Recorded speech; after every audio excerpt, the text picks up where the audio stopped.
আসলে মূলত আজকে হৃদয় ভাঙ্গা একটা গল্প করার চেষ্টা করতেছিলাম।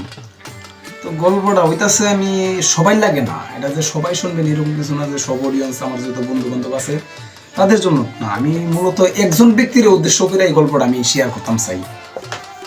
তো গল্পটা হইতাছে কি, একজন মানুষের আমার পছন্দ আছিল, কিন্তু এর প্রতি মানে আমার কিন্তু বাজে রসি বা বাজে আচরণ এরকম কোনো কার্যকলাপ এর প্রতি আমার ফিলিংস কাজ করে নাই।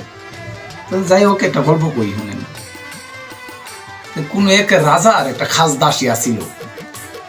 তো রাজা ও দাসীর প্রেমে এতটাই মশগুল, 7টা রানী তাহা সত্ত্বেও মানে এই দাসী লাগবেই লাগবে। তো কারণ সবাই জানতে চাইতেছে একদিন রাজ পরিবারের হয়েছে যে কেন আসলে মানে এই দাসীর প্রতি রাজার এত টান। তো রাজাও সালিশ ডাকলো, রাজসভা ডাকলো। তো ডাকার পর বলতেছে কি, আচ্ছা একটা পরীক্ষা সবার সামনে উন্মোচন করবো। পরীক্ষাটা গাড়ি নিয়ে আমার যে খাস কয়েকটা লোক আছে তাদেরকে নিয়ে, যেমন আমার 7টা রানী, একটা দাসী, আরো কিছু আদারওয়াইজ মানুষ আছে তাদেরকে নিয়ে।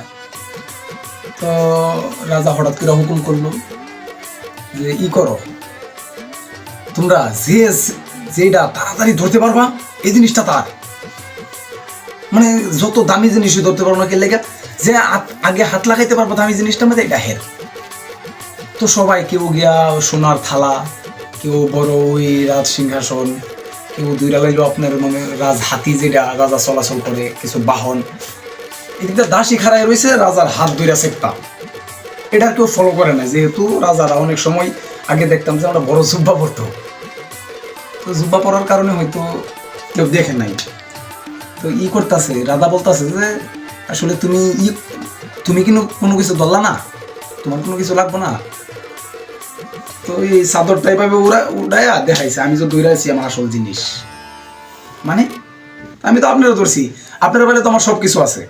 দাসী এই কথা কইছে যে আমি তো আমার আসল জিনিস ধরে আছি, আপনারা ধরে আছি, আপনারা পাইলে তো আমি সব পাবো।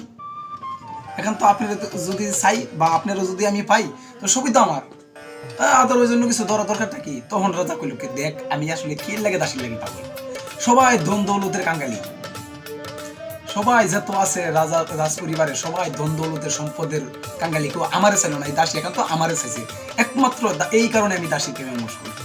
গল্পটা মূলত একটা শিক্ষা দেয় যে ওর প্রতি আমার কোনো, ওর এই মানুষটার প্রতি হয়তো তার দেহের প্রতি আমার কোনো আকাঙ্ক্ষা ছিল না, বা তার রূপ যৌবন এসব আমি খেয়াল করি না, কিন্তু আমি একান্ত তারে চাইছি, একান্ত তারে চাইছি। যদি তারে পাইতাম তাহলে আমি সব কিছুই পাইতাম।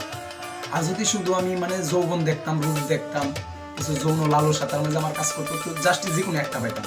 আর আমি একান্ত নির্দিষ্ট শুধু তার একলা, শুধু তারে চাইছি আমি, আর তারে যদি আমি পাইতাম তো সব কিছু পাইতাম।